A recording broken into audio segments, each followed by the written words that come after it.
Selamat pagi, nama saya Audrey, NRP 170218006 dan rekan saya Vanessa 170218003. Pada pagi hari ini kami akan mempresentasikan mengenai proposal PKMPE kami yang berjudul Potensi Agrowaste Cookies Hasil Pengolahan Limbah Agroindustri sebagai Immunostimulator Food. Adapun juga yang melatar belakangi penelitian kami, yaitu pandemi COVID-19 yang berjalan untuk jangka waktu yang tidak terkira. Dan tentu himbauan dari pemerintah bagi kita sebagai masyarakat, yaitu melakukan tindakan preventif, salah satunya bisa dengan mengkonsumsi makanan imunostimulatori, sehingga dapat membantu dalam beraktivitas dan meningkatkan imun tubuh dan menghindari infeksi dari COVID. Kemudian juga ada concern kedua kami yaitu limbah agroindustri. Limbah agroindustri merupakan limbah yang sangat besar masanya dan juga sangat minim pengolahannya, nilai jualnya sangat sedikit, tapi memiliki nutrien yang banyak juga.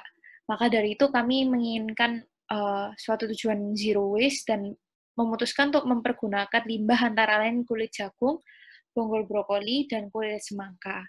Dari limbah-limbah yang kami telah pilih ini, kami akan menjadikannya tepung komposit yang kemudian diolah menjadi cookies yang memiliki fungsionalitas dalam aspek immunostimulatory. Sebelum melakukan penelitian, kami melakukan tinjauan pustaka terhadap beberapa hal. Pertama yaitu limbah agroindustri.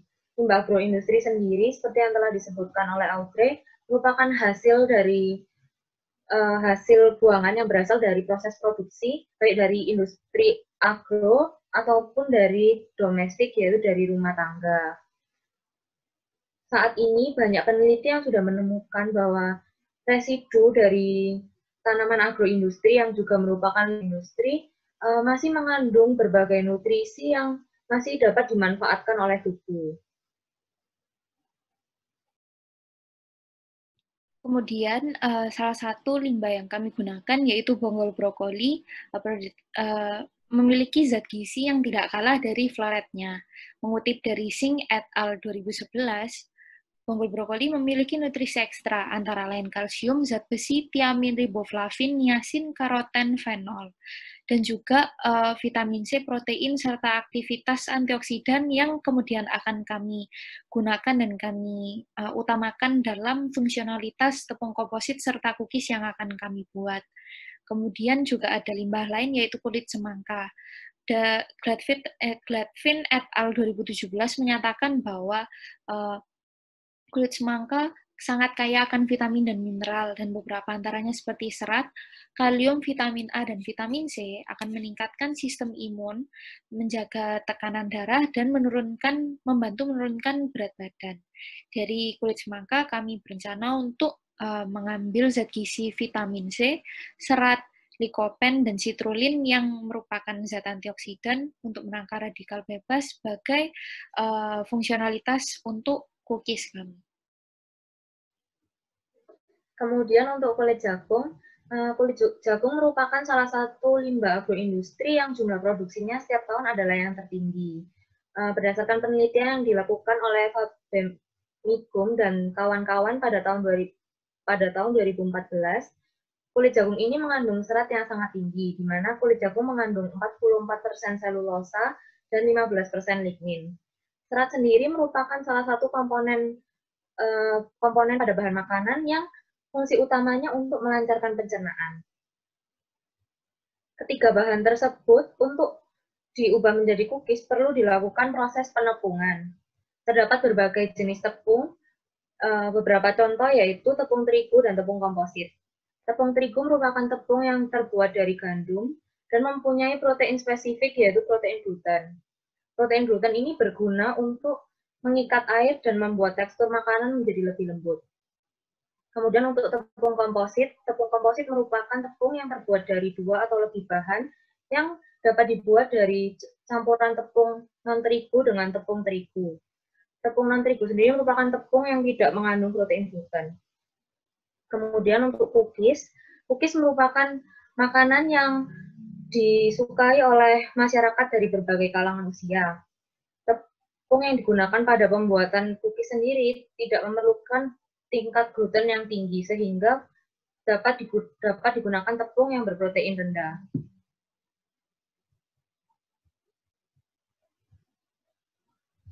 Untuk mendukung penelitian kami tentu diperlukan alat dan bahan yang menunjang proses pembuatan cookies maupun uji yang dilakukan. Adapun alat yang kami perlukan sebagai yang tertera pada slide PPT.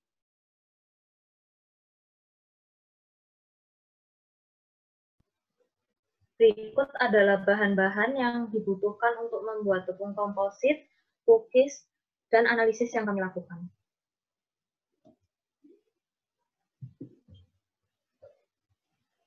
Berikut adalah proses produksi tepung komposit, di mana kami menggunakan modifikasi metode yang dilakukan oleh Kampas Bepoli pada tahun 2009, yaitu dengan mengeringkan semua bahan menggunakan kabinet dryer dengan suhu 60 derajat Celcius. Suhu 60 derajat Celcius kami pilih karena kami ingin melindungi nutrisi spesifik yang sangat sensitif terhadap panas, contohnya seperti vitamin C, yang merupakan salah satu target nutrisi kami.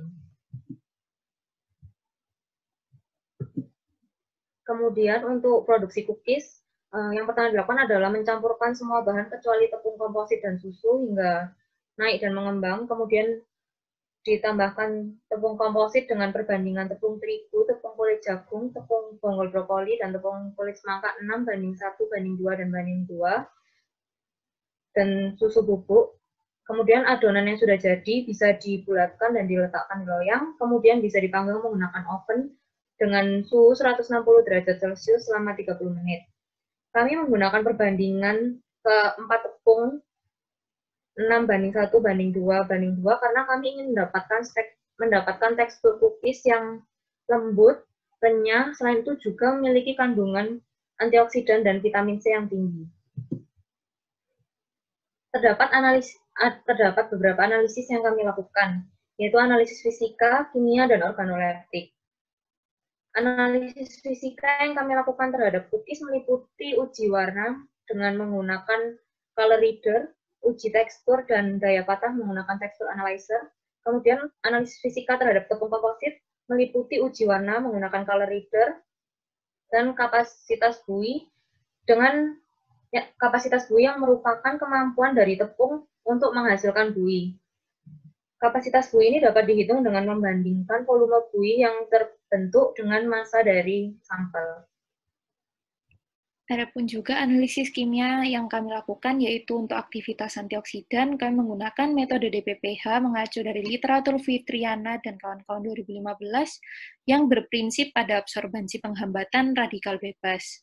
Kemudian yang kedua ada kadar vitamin C atau asam askorbat yang dilakukan dengan metode indofenol AOAC 967.21 yang berprinsip pada titrasi analitik untuk memperoleh kadar asam askorbat. Kemudian yang ada kadar serat kasar juga yang mengacu pada AOAC 978.10 yang berprinsip pada digestion serat oleh asam basa kuat sehingga diperoleh serat kasar. Dan yang terakhir yaitu uji organoleptik yang berprinsip metode hedonik dan meliputi uji warna, tekstur, rasa, dan aroma yang dinilai oleh panelis dari skala 1 sampai 5 dari tidak suka dan sangat suka.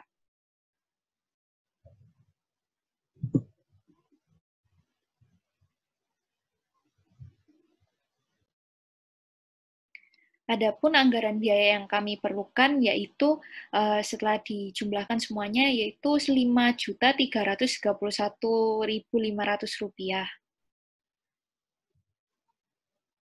Berikut adalah jadwal kegiatan yang telah kami rencanakan, di mana penelitian ini akan selesai dalam kurun waktu 3 bulan. Sekian presentasi dari kelompok kami. Terima kasih.